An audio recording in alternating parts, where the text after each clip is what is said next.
नमस्कार, माता हिंगलाज टीव्ही बातमीपत्रात आपलं स्वागत। सुरुवातीला पाहूया दिवसभरातील काही ठळक घडामोडी।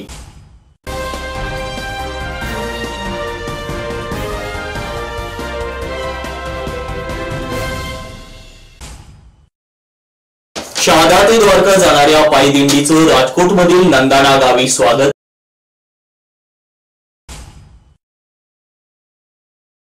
धुळे ग्रंथोत्सव 2023 ला शानदार प्रारंभ। निवडणुकीत ईव्हीएमचा वापर लोकशाहीला घातक, पत्रकार परिषदेत अनंत भामरे यांचं मत।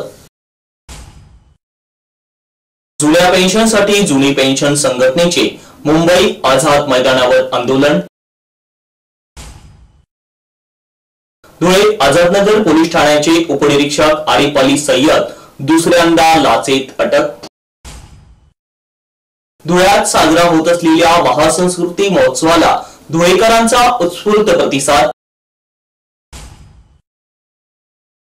नियुक्तीसाठी कृषी अधिकाऱ्यांचे मुंबईत आझाद मैदानावर धरणे आंदोलन।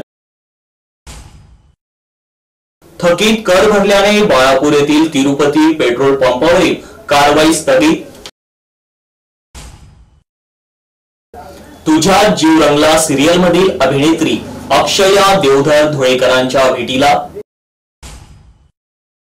इंजिनियर सुधाकर बोरसे कामाने आजही जिवंत, सरकार साहेब रावल यांचं प्रतिपादन। आता पाहूया बातमीपत्र विस्ताराने। प्रख्यात भागवताचार्य श्री खगेंद्रजी महाराज यांच्या मार्गदर्शनाने मार्गस्थ झालेली शहादा ते द्वारका पायी दिंडी अवघ्या 1 दिवसावर द्वारका पोहोचणार आहे। 16 ते 17 दिवसांपासून मार्गस्थ झालेली दिंडी 900 किलोमीटर अंतर पार करणार आहे। शिंदखेडा तालुक्यातील शहादा येथील सुप्रसिद्ध भागवताचार्य हरिभक्त परायण श्री खगेंद्रजी महाराज यांच्या मार्गदर्शनाखाली यंदा शहादा ते द्वारका पायी दिंडी काढण्यात आली। दिंडीत 42हून अधिक भाविक सहभागी झाले आहेत। दिंडी मार्गस्थ व्हायला 16 ते 17 दिवस होऊनही आज दिंडीत सहभागी भाविकांमध्ये उत्साहाचं वातावरण दिसून येत आहे। थंडी, ऊन, त्यात पावसाचं वातावरण, तरी यास फाटा देत भाविक दिंडीत उत्साहाने पुढे जात आहे। द्वारका जाणाऱ्या या दिंडीचं गावोगावी मनोभावे स्वागत करून जेवण व विश्रांतीची सोय केली जात आहे। तर या ठिकाणी भागवताचार्य खगेंद्रजी महाराज यांच्या सुमधुर वाणीतून कथा सांगितली जात आहे। दिंडी द्वारका पोहोचायला 1 दिवस उरलाय। आज दिंडी राजकोटमधील नंदाणे या गावी पोहोचली। येथील भाविकांनी दिंडीचं स्वागत केलं, तर भागवताचार्य खगेंद्रजी महाराज यांनी कथा सांगितली। कथेचा भाविकांनी उत्स्फूर्तपणे लाभ घेतला। म्हणे अगं बाकीचे पदार्थ किती असले पण मिठाशिवाय चव नाही, तसं कितीही बायका असल्या पण तुझ्याशिवाय माझा संसार नाही। अगं तू आहे, तू इतकी फुलून गेली रुक्मिणीने अचानक तिच्या तोंडून शब्द निघाला, म्हणे प्रभू तुम्ही आता 10 लग्न जरी केले तरी मला राग येणार नाही, सही कर। अजून बरीच लाईन लावायची, तू सही कर। आणि देवाने रुक्मिणी, सत्यभामा, कालिंदी, मित्रविंध्या, सत्या, भद्रा आणि लक्ष्मणा या 8 नायिकांशी विवाह केला। भौमासुराच्या राज्यामध्ये 16,108 या स्त्रियांची वेगवेगळी कहाणी आहे। एक कहाणी तर अशी आहे की भगवान रामचंद्र ज्या वेळेला गौतमांच्या आश्रमामध्ये जातात, जनकपुरीला जाण्याच्या आधी विश्वामित्र, लक्ष्मण, राम 3 होते। गौतम नारी श्राप बसत उपल देह धरी धीर, चरण कमल रज चाहती कृपा करहु रघुवीर, बालकांडामध्ये आलेला दोहा आहे, तुलसीराम आहे। तर ही अहिल्या इथे दगड बनून पडली होती, तर रामाचा स्पर्श झाला आणि त्या दगडाची बाई तयार झाली। आता त्या आश्रमाच्या आजूबाजूला जेवढे आश्रम होते असे ऋषी मुनी सगळे बसलेले दाढीवाले, तर यांना लग्नाची इच्छा होती पण यांना कोण मुलगी दिली? जंगलामध्ये यांची काही प्रॉपर्टी नाही, त्यांनी ध्यान धारणा करणारी भिक्षा, यांना मुलगी कोण दिली? लग्न तर करायचं होतं यांना। तर हे एकूण 16,100 ऋषी गोळा होऊन गेले आणि प्रत्येक जण दगड घेऊन आला आणि रामाला सांगितलं, म्हणे रामा तुम्ही दगडाला पाय लावला का बाई तयार होते, आम्हाला तर कोणी बाई देत नाही, आम्ही 1-1 दगड आणलाय, लाव पाय होईल बाई, आम्ही लग्न करून निघून मग आता यांनी दगड आणले ज्याने त्याने आपापला दगड आपल्या हातात ठेवायचा ना, या मूर्खांनी एक गंजा करून दिला. म्हणे एकचदा पाय लावला का पाया बरं करून दिला गंजा. आता त्याच्यात झालं काय, ज्याने मार्बलचा आणला होता कोणी मार्बलचा दगड आणला होता, कोणी साधा दगड आणला होता, तर त्या दगडाप्रमाणे पाया तयार झाल्या.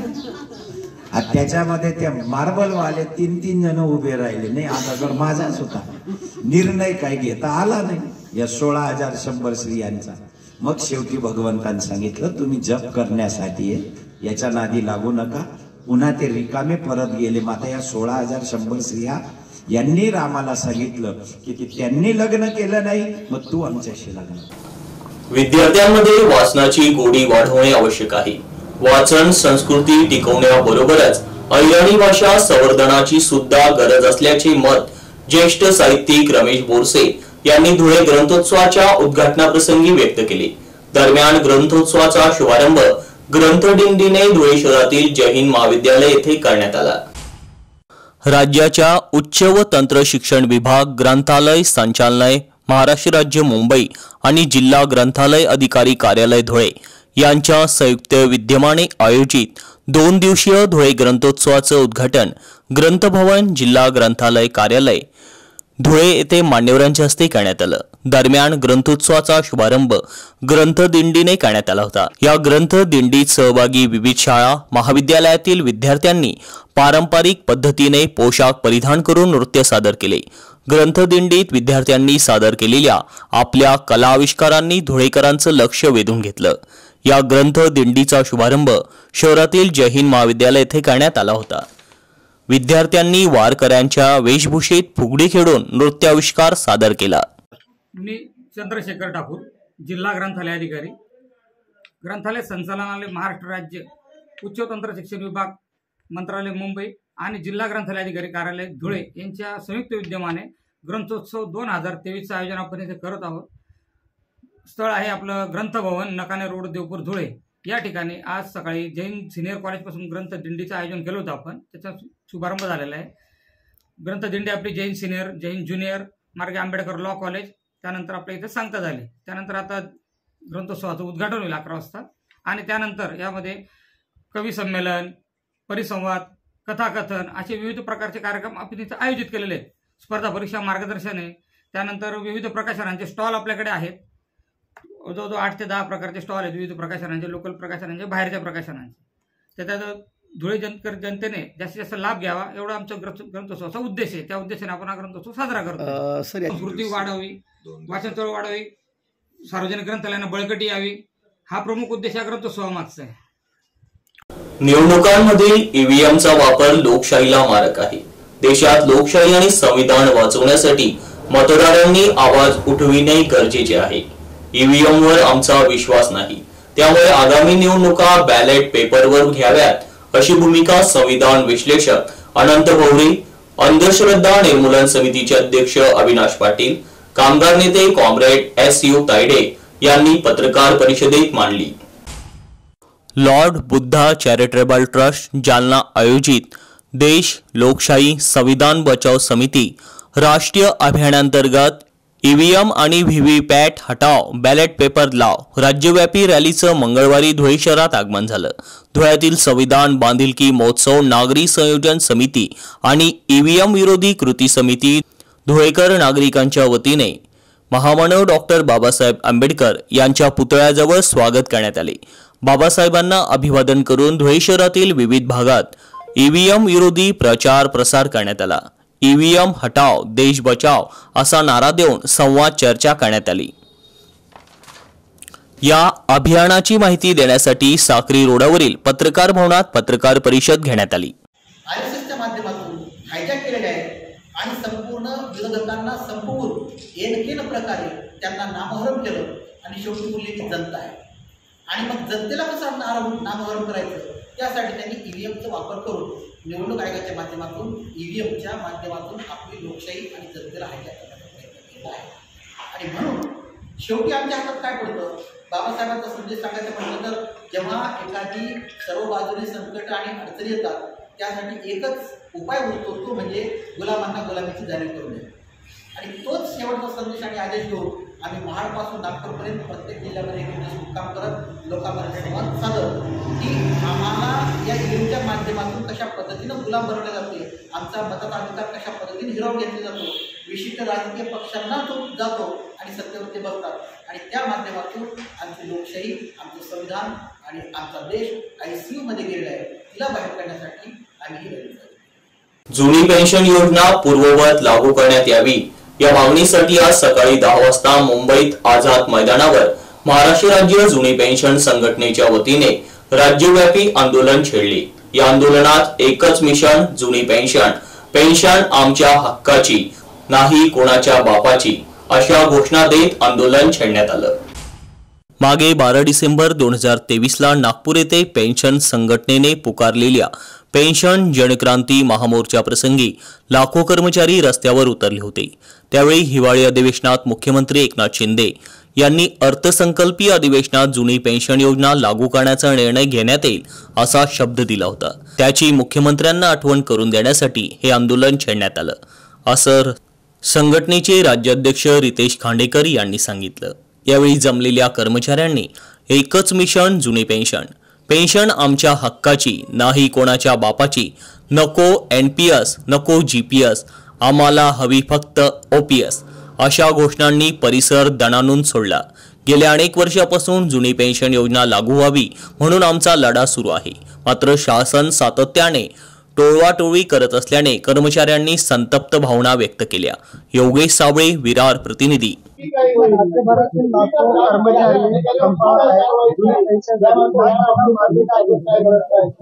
या ठिकाणी आज राज्यभरातून महाराष्ट्र राज्य जुनी पेन्शन संघटनेच्या बॅनर खाली संपूर्ण कर्मचारी उपस्थित आहेत आणि संपूर्ण कर्मचाऱ्यांची एकच मागणी आहे, 1982-84 ची जुनी पेन्शन योजना लागू करावी यासाठी शासनाकडे आम्ही अनेक वर्षापासून मागणी करत आहोत, परंतु शासनाने DCPS योजना बंद केली, NPS योजना चालू केली आणि आता एक नवीनच योजना सुरू करत आहे GPS योजना, परंतु आम्हाला त्या संपूर्ण योजनेचा विरोध आहे।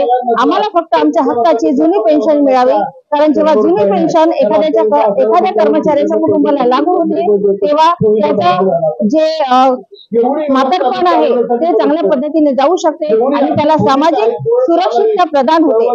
आणि यानंतर जर सरकारने आमची जुनी पेन्शनची मागणी मान्य केली नाही तर आम्ही आमच्या संघटनेतर्फे वोट फॉर OPS ही मोहीम राबवत आहोत, म्हणजे जो सरकार पेन्शन देईल आम्ही त्यालाच मतदान करणार।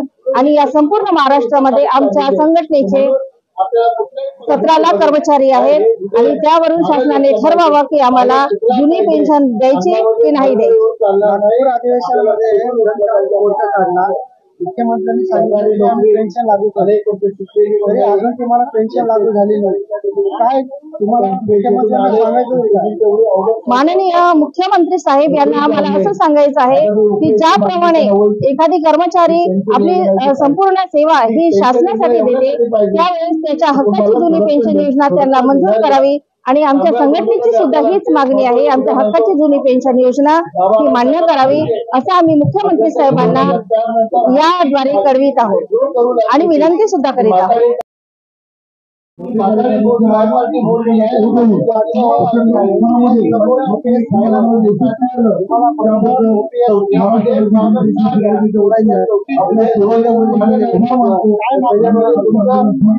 नमस्कार, मी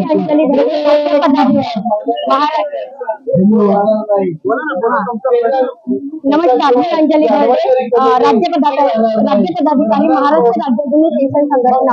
सरकारने आमच्या असं लक्षात आलं की सरकार आम्हाला GPS लागू करण्याचे संकेत दिसत आहे, पण आम्हाला ही गॅरंटेड पेन्शन योजना नको आहे, आम्हाला आमची फक्त OPS हवी आहे, कारण OPS मध्ये जी आम्हाला म्हातारपणाची काठी दिसते ती आम्हाला गॅरंटेड पेन्शन स्कीम मध्ये दिसत नाही। तरी सुद्धा सरकारला आमची विनम्र विनंती आहे की आम्हाला NPS किंवा GPS सारखी कुठलीही गॅरंटेड पेन्शन योजना, आम्हाला फक्त आमची जुनी पेन्शन योजना हवी। नमस्कार। धुळे शहरातील आझादनगर पोलीस ठाण्याचे सहाय्यक पोलीस उपनिरीक्षक आरिफ अली सय्यद यांना 40,000 रुपयांची लाच स्वीकारताना रंगेहात अटक करण्यात आली। त्यांच्या विरोधात गुन्हा दाखल करण्यात आला आहे। तक्रारदाराने दिलेल्या तक्रारीनुसार त्यांच्या चुलत भावाचे दिनांक 22 ऑगस्ट 2019 रोजी अपघातात निधन झाले। त्यांच्या हयातीत HDFC ॲग्रो या इन्शुरन्स कंपनीकडून वैयक्तिक 2 कोटी रुपयांची विमा पॉलिसी घेतली होती। त्यांच्या मृत्यूनंतर विमा प्रतिनिधीने पॉलिसीची रक्कम वारसाच्या नावे जमा न करता परस्पर दुसऱ्याच्या नावे जमा करून फसवणूक केली। त्याबाबतचा गुन्हा आझादनगर पोलीस ठाण्यात दाखल करण्यात आलाय। या गुन्ह्याचा तपास सहाय्यक पोलीस निरीक्षक उपनिरीक्षक आरिफ अली सय्यद यांच्याकडे आहे। या गुन्ह्यातील दुसऱ्यांच्या नावे जमा झालेली व गोठवण्यात आलेली विम्याची रक्कम वारसाच्या बँक खात्यात जमा होण्यासाठी तक्रारदार यांच्या वहिनीने न्यायालयात अर्ज केला होता। या अर्जावरून न्यायालयात सकारात्मक अहवाल देण्याकरिता तपासी अधिकारी सहाय्यक पोलीस उपनिरीक्षक आरिफ अली सय्यद यांनी तक्रारदाराकडे 50,000 रुपये लाचेची मागणी केली होती। तक्रारदार यांना दिनांक 27 फेब्रुवारी रोजी याबाबत धुळे लाचलुचपत प्रतिबंधक विभागाकडे तक्रार दिली होती।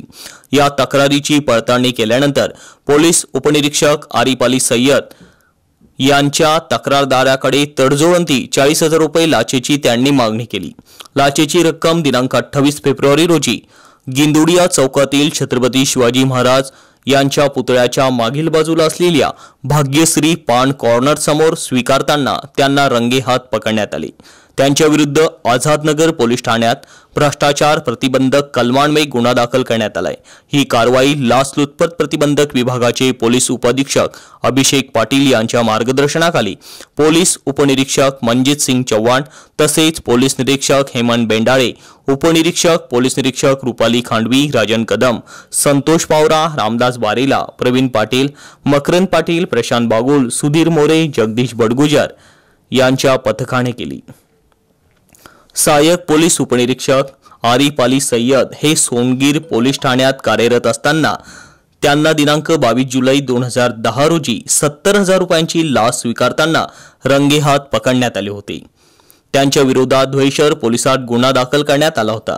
या गुन्ह्यात जिल्हा सत्र न्यायालयाने त्यांना सन 2013 मध्ये 5 वर्ष शिक्षा दिल्याने त्यांना पोलीस खात्यातून बडतर्फ करण्यात आले होते। त्यानंतर उच्च न्यायालयाने 2019 मध्ये त्यांना दिलासा दिल्याने ते पोलीस खात्यात पुन्हा हजर झाले। त्यांच्या बाबतीत हम नहीं सुधरेंगे असंच म्हणावं लागेल। नरेंद्र मोदी सत्तेवर आले तेव्हा ते म्हणाले होते, ना खाऊंगा ना खाने दूंगा, परंतु हे खाण्याचे धंदे आजपर्यंत बंद झाले नाही। विविध सरकारी कार्यालयांमधील सरकारी बाबू याच्यापैकी 80% सरकारी बाबू हे चिरीमिरी घेतल्याशिवाय सरकारी काम करतच नाही असा सर्वसामान्यांचा अनुभव आहे। याचा सर्वसामान्यांना नेहमी त्रास होत असतो। गलेलठ्ठ पगार, वातानुकूलित कार्यालय, महागड्या गाड्या, ड्रायव्हर, PA अशी सर्व योजना या सर्वांचा खर्च शासनातर्फे केला जातो, तरी यांचं पोट भरत नाही। कोणतंही काम करायचं असेल तर सरकारी काम आणि 4 महिने थांब, त्यासाठी त्यांना मोबदला द्यावाच लागतो। कागदपत्रांची सर्व पूर्तता केल्यावरही काही ना काही कारण सांगून हे त्रुट्या काढतात। मुळात लाचलुचपत प्रतिबंधक कायदाच कमकुवत आहे। आतापर्यंत केलेल्या कारवाईत केवळ 1444 लोकांपैकी केवळ 44 लोकांना शिक्षा झाली, बाकीचे निर्दोष सुटले आहेत। त्यामुळे लाच घेताना किंवा रंगेहात सापडल्यावरही हे साक्षीदारांना विकत घेऊन कोर्ट कचेरी करून निर्दोष सुटतात आणि पुन्हा खुर्चीवर ठाण मांडून बसतात। म्हणून अशांसाठी, अशा भामट्यांना, अशा लाचखोरांना अद्दल घडवण्यासाठी जनतेने लोक आंदोलनाची चळवळ उभी केली पाहिजे। महाराष्ट्र शासनाच्या सांस्कृतिक कार्य विभाग, सांस्कृतिक कार्य संचालनालय मुंबई, जिल्हा प्रशासन धुळे यांच्या संयुक्त विद्यमाने आयोजित 5 दिवसीय महासंस्कृती महोत्सवाचा दुसरा दिवस भरतनाट्यम, खानदेशी नृत्य, आपली मायबोली, अहिराणी भाषा, गीत, आयुष्यावर बोलू काही या कार्यक्रमांनी गाजवला। या कार्यक्रमांना धुळेकरांचा उत्स्फूर्त प्रतिसाद लाभला। या कार्यक्रमात जिल्हाधिकारी अभिनव गोयल, जिल्हा परिषदेचे मुख्य कार्यकारी अधिकारी शुभम गुप्ता, पोलीस अधीक्षक श्रीकांत धिवरे, सार्वजनिक बांधकाम विभागाचे अधीक्षक अभियंता विवेक नवले, अप्पर पोलीस अधीक्षक किशोर काळे, जिल्हा परिषदेचे अतिरिक्त मुख्य कार्यकारी अधिकारी चंद्रकांत पवार, निवासी उपजिल्हाधिकारी नितीन गावंडे, जिल्हा पुरवठा अधिकारी महेश शेलार, उपजिल्हाधिकारी सीमा अहिरे, महानगरपालिका उपायुक्त संगीता नांदुरकर, तहसीलदार पंकज पवार यांच्यासह विविध विभागांचे अधिकारी व धुळेकर नागरिक मोठ्या संख्येने उपस्थित होते। यावेळी बालन सर व सहकारी यांनी भरतांजली भरतनाट्यम नृत्य, जितू नगराळे, मुकेश तायडे, राहुल मंगळे, विकी माळीच, दीपक साळुंके, आकाश वाघ, मयूर गुळवे, राज वाघ यांचा खानदेशी नृत्याविष्कार, SVKM स्कूल धुळेच्या विद्यार्थ्यांचे महाराष्ट्राची संस्कृती नृत्य, महादेव बंबम भोले, आदिवासी ठक्कर नृत्य, वासुदेव नृत्य, Khandesh king group Bajrang band शिरपूरचे आबा चौधरी, धीरज चौधरी यांचे आपली मायबोली खानदेशी अहिराणी गीते, तसेच युवामनाचे स्पंदन टिपणारा कविता व गीतांनी मनामनात संवाद साधणारा डॉक्टर सलील कुलकर्णी, श्री संदीप खरे व सहकारी यांच्या आयुष्यावर बोलू काही या कार्यक्रमातील जरा चुकीचे जरा बरोबर, आयुष्यावर बोलू काही, अग्गोबाई ढग्गोबाई लागली कळ, मी हजार स्वप्नांचे, नसतेस घरी तू जेव्हा, दमलेल्या बाबांची कहाणी आदी गीतांनी मैफलीत चांगलाच रंग भरला. MPSC मार्फत महाराष्ट्र कृषी सेवा 2021 मधून शिफारस प्राप्त कृषी अधिकारी यांना महाराष्ट्र शासनाकडून नियुक्ती मिळावी म्हणून मुंबईत आझाद मैदान येथे धरणे आंदोलनाचे हत्यार उपसण्यात आले आहे. जोपर्यंत नियुक्ती मिळणार नाही तोपर्यंत आंदोलन सुरूच राहील असा इशाराही यावेळी देण्यात आला. महाराष्ट्र कृषी सेवा 2021 मधून 203 उमेदवारांची महाराष्ट्र शासनाकडे 21 जुलै 2023 रोजी नियुक्ती शिफारस झाली आहे. महाराष्ट्र शासन निर्णयानुसार MPSC कडून पात्र उमेदवारांना 3 महिन्यात नियुक्ती देणे बंधनकारक आहे. मात्र गेली 7 महिने पूर्ण होऊन सुद्धा शिफारस प्राप्त उमेदवारांना नियुक्ती देण्यात आली नाही.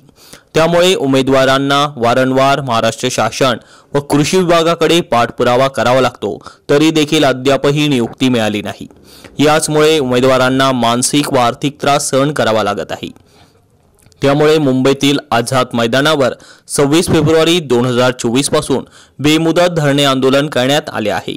योगेश साबळे, विरार प्रतिनिधी. सर, आता 8 महिने झाले. खरं तर सरकारने रिझल्ट लागल्यानंतर 3 महिन्यातच नियुक्ती द्यायला हवी असते, पण अजूनही नियुक्ती आली नाहीये. त्यासाठी आमचं एवढंच म्हणणं आहे की आम्हाला नियुक्ती लवकरात लवकर पाहिजे आणि जोपर्यंत आम्हाला नियुक्ती मिळत नाही तोपर्यंत आम्ही इथून जाणार नाहीये. सर, माझं नाव काजल देविदास पाटील, मी पिंपळनेर धुळे जिल्ह्यातून आली आहे आणि तसंच इथं पूर्ण महाराष्ट्रातनं विद्यार्थी, विदर्भ, खानदेश, मराठवाडा, पश्चिम महाराष्ट्र, सर्व पूर्ण महाराष्ट्रातनं विद्यार्थी आले. धुळे महानगरपालिकेने मालमत्ता कराची थकबाकी वसुलीसाठी धडक मोहीम हाती घेतली. त्यानुसार थकबाकी धारकांवर जप्तीची कारवाई केली जात आहे.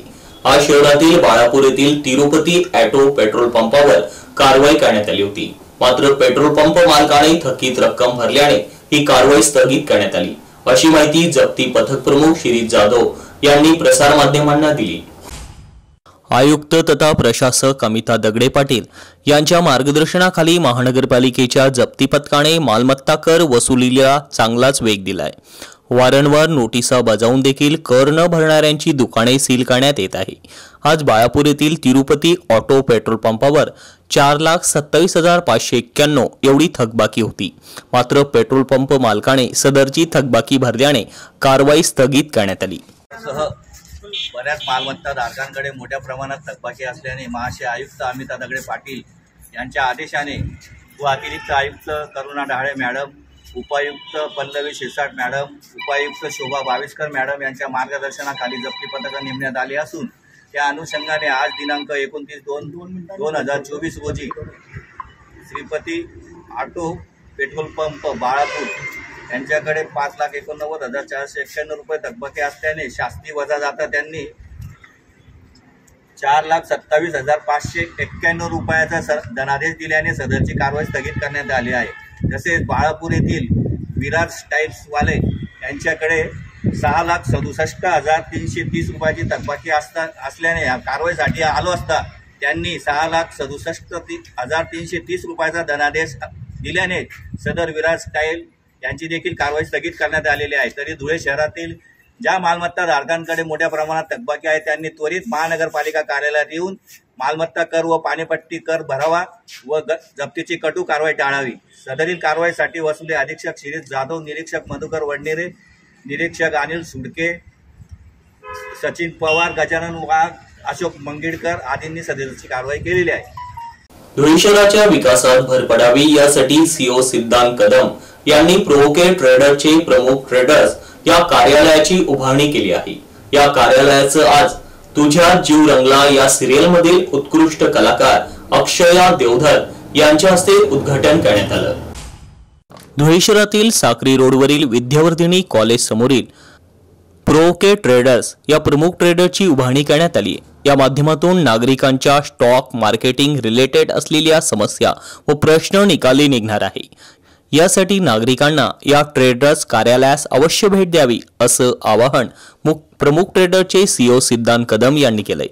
उद्घाटनाप्रसंगी सीओ सिद्धांत कदम, अभिनेत्री अक्षया देवधर, मनोहर शिंदे, कुमार कदम, सायली कदम, राकेश मोरे, संग्राम चौगुले आदी उपस्थित होते। धुळ्यात याची पहिलीच वेळ होती आणि ती सुद्धा इतक्या कमाल ओकेशनला मला इथे येता आलं, कारण सगळीकडेच डेव्हलपमेंट होतीये तशी धुळ्याची डेव्हलपमेंट मला माझ्या डोळ्यांनी बघता आली, याचं मला खूप छान वाटतंय। आणि स्टॉक मार्केट सध्या एक वेगळाच ट्रेंड आहे आणि तो धुळ्यात आता सिद्धांत सरांच्या माध्यमातून येतोय। तर प्रोवोक ट्रेडर्सना माझ्याकडनं खूप खूप शुभेच्छा। खूप सारे स्टॉक ट्रेडर्स तुमच्याकडनं घडावेत अशी मी आशा करते आणि मी धन्यवाद करतो की या ठिकाणी त्यांनी त्यांचा मौल्यवान वेळ दिला आणि त्यांनी त्यांच्या हाताने ज्या गोष्टीचं इनॉग्रेशन केलंय प्रोवोक ट्रेडर्सचं, की होप सो की तुम्ही आम्हाला खूप जास्त लकी ठरणार आणि आमची इथूनची जी पुढची जर्नी आहे ती खूप सक्सेसफुल राहील। ओके, आणि आम्ही एक्सपेक्ट करतो की तुम्ही परत परत धुळ्यात यावं आणि सहकार्य करावं आमच्या प्रोवोक ट्रेडर्स मध्ये इन्व्हेस्ट करायला येईल। त्या चांगल्या ओकेजनसाठी मला येता आलं याबद्दल मला खूप छान वाटतंय, कारण सगळीकडेच डेव्हलपमेंट घडतीये, स्टॉक मार्केट सध्या ट्रेंडिंग आहे आणि धुळ्याची डेव्हलपमेंट डोळ्यांनी मला माझ्या बघता आली आणि आता स्टॉक मार्केटमध्ये धुळे सुद्धा अग्रेसर असेल अशी मी आशा करते आणि सिद्धांत सरांच्या माध्यमातून खूप सारे स्टॉक ट्रेडर्स आपल्याला बघायला मिळतील धुळ्यातून अशी मला आशा वाटते आणि थँक्यू सो मच मला इथे बोलवल्याबद्दल। सिद्धांत कदम आज दिनांक 28 फेब्रुवारी रोजी टीव्हीचे अभिनेत्री अक्षया देवधर आज यांनी आपल्या स्टॉक मार्केटचं जे ऑफिस आहे प्रोवोक ट्रेडर्स विद्यावर्धनीच्या समोर त्याचं उद्घाटन केलेलं आहे आणि अतिशय छान हा सोहळा पार पडलेला आहे। सगळ्यात पहिले मी तुम्हाला सांगतो की आजपासून आमच्या ऑफिसने एक म्हणजे प्रोवोक ट्रेडर्सनी एक नवीन वाटचालीला सुरुवात केलेली आहे। तर मी धुळ्याच्या किंवा सर्व विभागाच्या जनतेला हे आवाहन करतो की तुम्ही यावं, स्टॉक मार्केटशी रिलेटेड तुमच्या मनातल्या शंका, तुमचा स्टॉक मार्केट बद्दलचा विश्वास कशा प्रकारे वाढवावा किंवा स्टॉक मार्केटमध्ये तुम्ही कशा प्रकारे आयुष्यात पुढे वाटचाल करू शकता या गोष्टीशी कोणतीही तुमची शंका असेल किंवा काही असेल तर आम्ही या ठिकाणी आहोत तुमच्या सहकार्याला, तुमची मदत करायला। तर तुम्ही नक्कीच एकदा येऊन प्रोवोक ट्रेडर्सला व्हिजिट करा आणि स्टॉक मार्केट बद्दल पूर्णपणे 0 to 100% पर्यंत तुम्हाला जे नॉलेज हवं असेल टोटली आम्ही प्रोव्हाइड करू रिगार्डिंग एव्हरीथिंग। खानदेशात अनेक हिऱ्यांनी जन्म घेतला आहे, त्यातील एक कैलासवासी इंजिनियर सुधाकर बोरसे हे होते। त्यांनी सुलवाडे धरणाचा पाया रचलाय, त्यामुळे अनेक उल्लेखनीय कामे त्यांनी केली आहेत। त्यामुळे आज ते आपल्यात नसले तरी कामातून त्यांच्या स्मृती आजही जिवंत आहेत असे प्रतिपादन सरकार साहेब रावल यांनी केले। शिंदखेडा तालुक्यातील वर्शी गावाचे सुपुत्र कैलासवासी इंजिनियर सुधाकर बोरसे यांच्या स्मारकाचे अनावरण व रक्तदान शिबिराचं आयोजन करण्यात आलं होतं। गावातील फार्म हाऊसवर झालेल्या या कार्यक्रमाला विकासरत्न सरकार साहेब रावल, माजी आमदार राजवर्धन कदमबांडे, जिल्हा परिषद अध्यक्षा धरती देवरे, भाजपाचे माजी जिल्हाध्यक्ष नारायण पाटील, गटनेते कामराज निकम, भाजपा जिल्हाध्यक्ष बबन चौधरी, जिल्हा परिषद सदस्य पंकज कदम, चोपडा नगराध्यक्ष जीवनभाई, डॉक्टर माधुरी बापना, उद्धव बाळासाहेब ठाकरे शिवसेने गटाचे महानगराध्यक्ष डॉक्टर सुशील महाजन, सार्वजनिक बांधकाम विभागाचे अभियंता आर पाटील, कार्यकारी अभियंता अभिजित पाटील, शासकीय ठेकेदार DR पाटील, जिल्हा परिषदेच्या माजी उपाध्यक्षा कुसुम निकम, इंजिनियर सुमित बोरसे, अमित बोरसे, जितेंद्र सोनवणे, सचिन दहिते, वीरेंद्र गिरासे, संग्राम पाटील, डॉक्टर रवी सोनवणे, माजी महापौर जयश्री अहिराव, गुड्डू अहिराव आदी बोरसे परिवारातील सदस्य उपस्थित होते।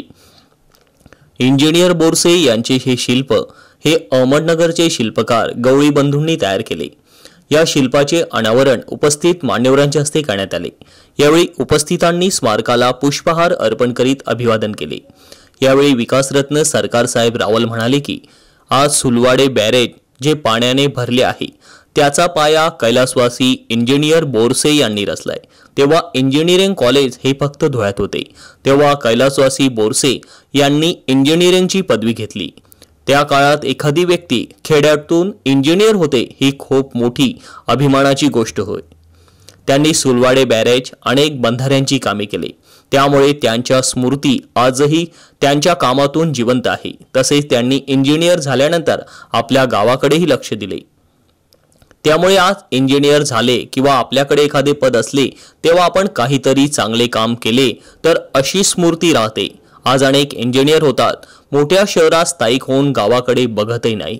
इंजिनिअरिंग झाल्यानंतर तरुण जेमतेम नोकरी करतात, त्यामुळे इंजिनिअरिंग कॉलेजच्या विद्यार्थ्यांची सहल आपण येथे घडवून आणू असेही ते म्हणाले। या कार्यक्रमाचे सूत्रसंचालन श्री निकवाडे यांनी केले तर आभार डी.आर. पाटील यांनी मानले। आपले इंजिनियर्स आहेत, आजकाल हे सर्व आमचे तरुण वर्ग आहे ना, मला डॉक्टर बनायचे आहे, मला इंजिनियर बनायचे आहे, हे तर किती वर्षापूर्वी 50-40 वर्षापूर्वी हे डॉक्टर आणि इंजिनियर एका खेड्या गावातून बनले आहेत।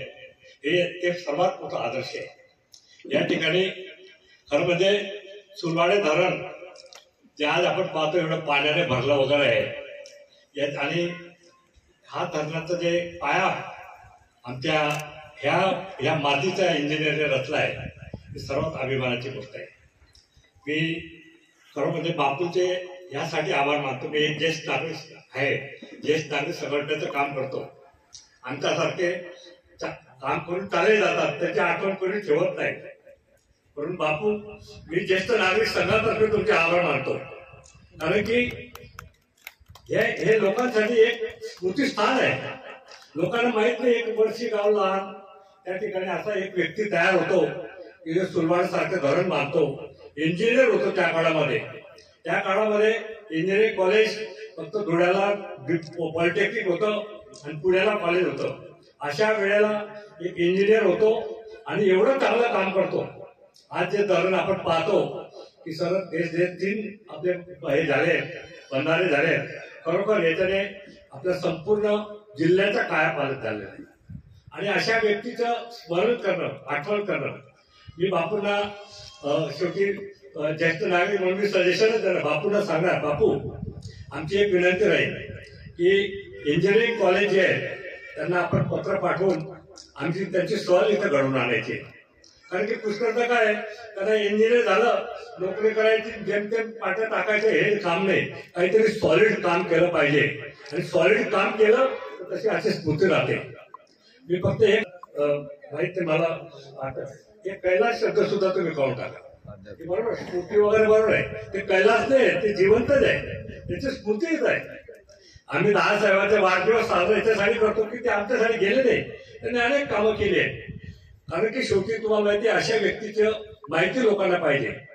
मी या वर्षी गावामध्ये जवळजवळ 30-35 वर्षापूर्वी माझे मित्र नाडाराचे शिंदे मला घेऊन आले होते। शेवटी पुन्हा एक नजर ठळक घडामोडींवर।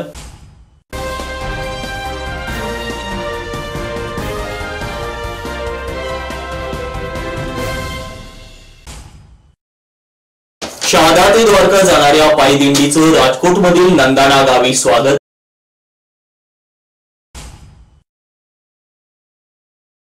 धुळे ग्रंथोत्सव 2023 ला शानदार प्रारंभ। निवडणुकीत ईव्हीएमचा वापर लोकशाहीला घातक, पत्रकार परिषदेत अनंत भामरे यांचं मत।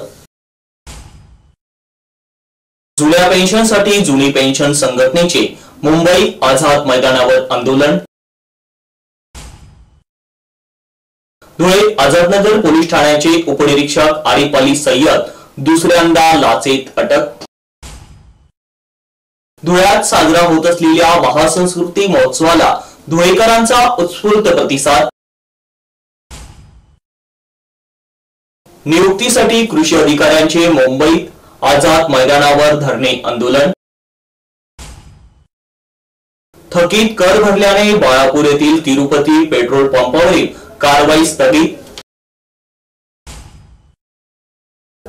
तुझ्या जीव रंगला सिरियल मधील अभिनेत्री अक्षया देवधर धुळेकरांच्या भेटीला। इंजिनियर सुधाकर बोरसे कामाने आजही जिवंत, सरकार साहेब रावल यांचं प्रतिपादन. आणि याच बरोबर माता हिंगलाज टीव्हीचं बातमीपत्र संपलं. पुन्हा भेटूया पुढील बातमीपत्रात. तोपर्यंत पाहत राहा फक्त माता हिंगलाज टीव्ही. जय हिंगलाज.